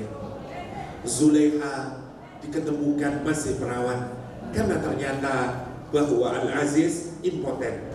Dan cinta lama itu kemudian bersemi kembali. Mereka menikah menjadi pasangan sejoli yang indah. Kemudian sampai meninggal dunia bersama-sama. Wah, ya. Tapi sekali lagi, ini tidak ada riwayatnya yang sahih. Semuanya hanya wahaka, diceritakan gitu aja satu. Ada lagi ceritanya yang lain lagi, riwayatnya semuanya dhaif. Ada riwayatnya yang lucu lagi. Kemudian Al-Aziz meninggal dunia, Zulaiha menjadi sengsara sekarang, miskin dia, wajahnya sudah tidak cantik seperti dahulu. Zulaiha ada di pinggir jalan dalam keadaan, dan Yusuf sekarang sudah menjadi Minister of Finance. Tapi Yusuf melihat, dia kenal. Matanya buta sekarang Zulaiha, ya. Kemudian 2 ceritanya, yang satu belum buta. Kemudian dia diambil, kamu Zulaiha? Iya saya Zulaiha. Yusuf turun dan menyatakan, will you marry me? Kayak lagi, mana ceritanya itu. Kata Zulaiha menerima, dan kemudian dia menikah. Yang ketiga lebih ajaib lagi. Ceritanya adalah Zulaiha itu buta, dan kemudian Zulaiha menyatakan, Yusuf masih ingat, suara siapakah itu? Kata dia. Dan kemudian Nabi Yusuf berdoa, Kemudian Zulekha kembali ke kecantikannya semula, menjadi seperti zaman dahulu kala, persis Cinderella. Saya, ya Masya Allah. Dan itu menariknya, lah berlembar-lembar mereka menceritakan yang gak ada di dalam Al-Quranul Karim. Karena itu sebaiknya jangan pernah gunakan sebagai doa, karena tidak ada riwayat yang kuat yang menunjukkan Nabi Yusuf menikah dengan Zulekha. Pak penghulu biasanya berdoa, Allahumma alif, ya Allah, saya ikatkan mereka saya. Kama lafna baina Yusuf wa Zulekha. Dorong kawin zina jenenge itu. Janganlah. Nggak benar, nggak tepat sebenarnya itu. Kalau ngasih contoh oke lah, Muhammad sama Khadijah oke. Ya lebih baik ikatkanlah mereka sebagai ikatannya Pak penghulu dengan istrinya. Lebih baik itu daripada Yusuf sama Zulekha. Iya lah kawin, kalau udah menikah. Belum jelas. Tidak ada kejelasannya itu di dalam, bahkan Al-Quran tidak pernah menyebut sama sekali. Semua itu riwayat Israiliyat yang tidak bisa dipertanggungjawabkan ya, tentang Zulekha. Terutama ibu-ibu yang udah Ustaz kudu nikah lah saat Zulekha. Enggak, ini bukan cerita ya. Ini nggak boleh, apalagi buat doa ya, jangan. Jadi nanti kalau ada yang cerai, siapa yang harus disalahkan? Pak penghulu, sampai yang biar jongkol aku salah kan ya. Wallahu a'lam. Oke, kita masuk sekarang ke poin yang paling penting, kemudian kita selesaikan. Oke, wa kadzalika sekarang makanna li Yusuf fil ard. Belum ini ayat yang ke wa qala al malik, sekarang dipanggil ituni bihi. Panggil yang kedua setelah selesai kasusnya. Sekarang apa yang dilihat? Masya Allah. Sekarang raja mengenal dua. Yang pertama kali dia mengenal hard skill, yang kedua sekarang dia mengenal soft skill. Dia lihat apa dari Nabi Yusuf sekarang? Yusuf inilah budak, dikongkon enak-enakan. Ya, bayangin, mestinya laki-laki yang minta zina ini yang perempuan minta zina, gitu aja Yusuf tidak mau. Gila ini man in karakter ini. Gak jarang-jarang ada laki-laki kayak begini. Satu, dan dia tidak mau keluar hanya untuk menjaga, mau bersih. Ini orang yang Masya Allah ini karakternya ini. Soft skillnya gila, dalam bahasa modern soft skillnya gila ini. Soft skillnya gila ini. Ini yang bisa saya percaya. Dia raja kehilangan apa? Kehilangan kepercayaan kepada minister-ministernya. Kenapa? Karena dia orang asing. Dan dia kepingin punya kerajaan yang kuat.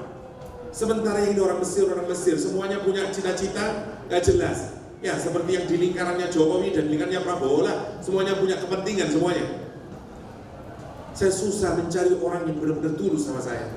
Begitu dia melihat Yusuf, terkesima dia, kelopak-kelopak dia. Lihat, sebelum Yusuf datang, raja sudah ngomong. Apa omongannya raja? Astakhlishu li nafsi. Saya mau jadikan Yusuf solely, ikhlas, hanya untuk saya Yusuf. Saya mau jadikan Yusuf my personal advisor. Di hadapan semua orang sekarang. Semua kalau mau menjadi apapun ada caranya. Promosi lah, jabatan lah apa. Raja sekarang ngasih ultimatum. Enggak, untuk Yusuf aku sendiri yang milih. Ada apa kan? Saya yang punya privilege. Saya minta Yusuf sendiri. Dia yang akan sekarang jadi, saya ambil dia sendiri jadi my personal advisor saya. Kira-kira begitulah rajanya. Falamma kallamahu, sekarang Yusuf nyampe. Yusuf sekarang bicara, makin kelepak-kelepak udah. Makin kelepak-kelepak. Qala innaka al-yawm ladaina makinun amin. Sekarang kata dia, kata si raja, sungguh engkau hari ini di sisiku sebagai penghormatan. Dikasih apa? Katanya si si raja dikasih dua, makin sama amin. Makin itu orang yang dikasih tamkin. Kalau orang itu misalnya punya kedudukan, punya kehormatan, punya establishment yang sudah well established, jabatannya ada, semuanya, honornya ada, namanya makin. Amin itu Kan jadi kalau makin itu mewakili hard skill, ya, amin mewakili soft skill.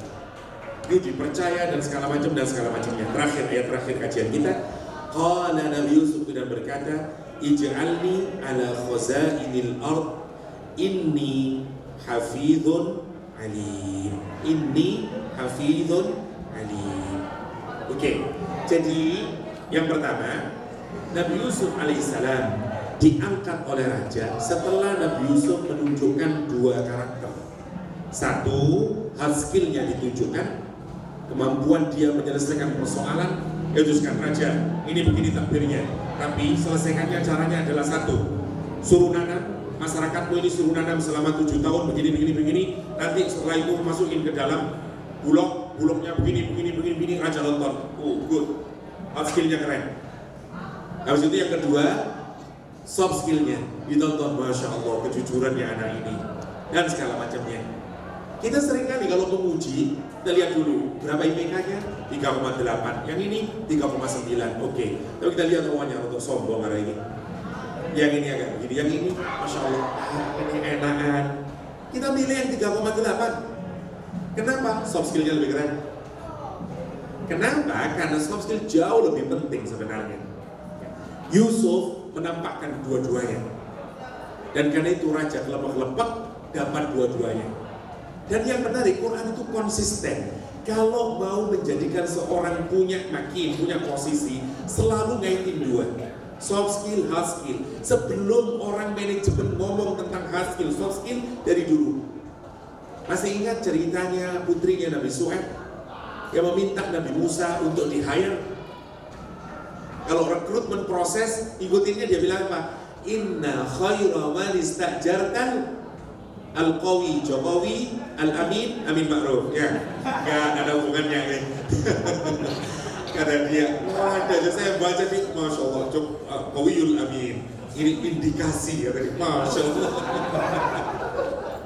Oh no, ayo orang-orang. Lihat, inna khaira, karena menggunakan kalimat khair. Kalau mau meng-hire seseorang, mau mengambil jadi pegawai yang nanti kita akan kasih upah yang baik, harus punya dua karakter ayah. Satu al-qawi, yang kedua al-amin. Qawi, hard skill, al-amin, soft skill. Menarik Al-Quran itu, selalu dikasih dua. Padahal urusannya dengan apa ini? Kalau kita mungkin mau menjadikan orang gak mikir sampai segitunya kita. Anaknya Nabi Shu'aib aja tahu ya. Dari mana dia tahu? Karena dia mendapatkan hard skill, soft skill sebelum. Pertama melihat hard skill, Samsonnya melihat. Nah bayangin, dua itu dibawa, ya, dieret oleh Nabi Musa. Sang dua gadis melihat, wow, ya, kuatnya, hard skillnya dilihat. Habis itu dia tidak mau. Gak say assalamualaikum, gak cicat dulu, hai, mosioner, gak ada. Langsung ke gak usah, baik sekali akhlaknya, sampai terkagum-kagum putrinya Nabi Shu'aib. Ya, dia gak cari muka, gak ada laki-laki model kayak gitu. Biasanya kalau nolong, mesti dia ada maunya. Ya, ada udang di balik rempeyek biasanya. Ini enggak ada. Nabi Musa selesai gak ngomong apapun, dikasih ikan kali dia. Jadi putrinya Nabi Shu'aib terkesima, kenapa? Karena soft skillnya Nabi Musa alaihissalam. Maka begitu ngomong ke bapaknya, al-qawi, al-amin, kata dia. Itu yang menarik.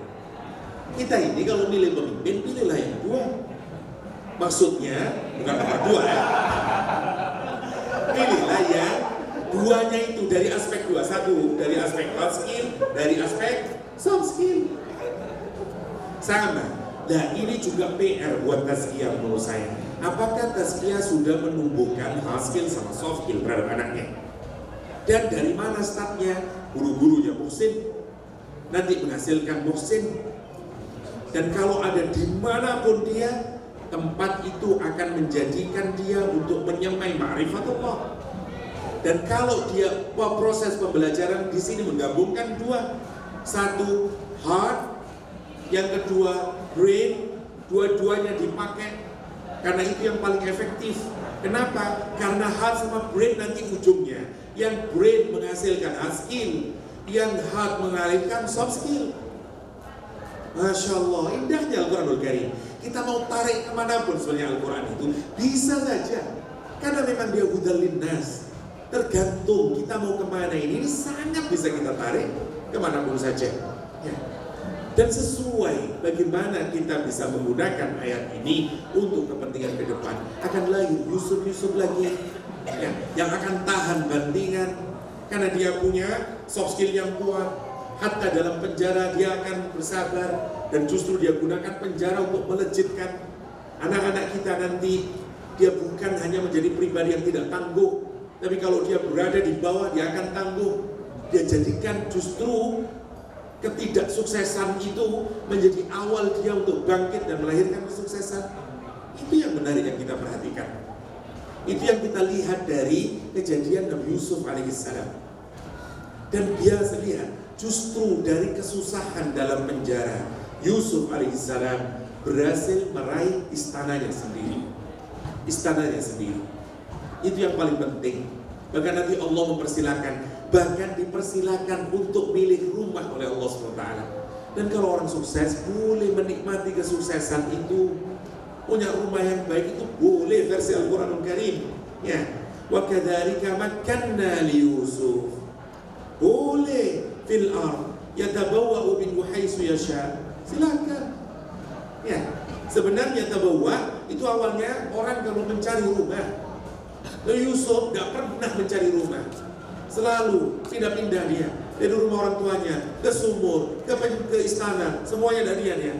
Begitu Allah tamkin, ya Allah ngasih, dikasih semuanya oleh Allah Subhanahu Wa Taala. Itu yang menarik dari godaan Yusuf, dari Yusuf. Ya, semuanya berakhir dengan inna ma'al usri yusra, usri yusra. Singkatnya apa yang bisa kita kaji secara agak singkat ini adalah bahwa satu, kemuliaan kita, kesuksesan kita ditentukan dari ihsan.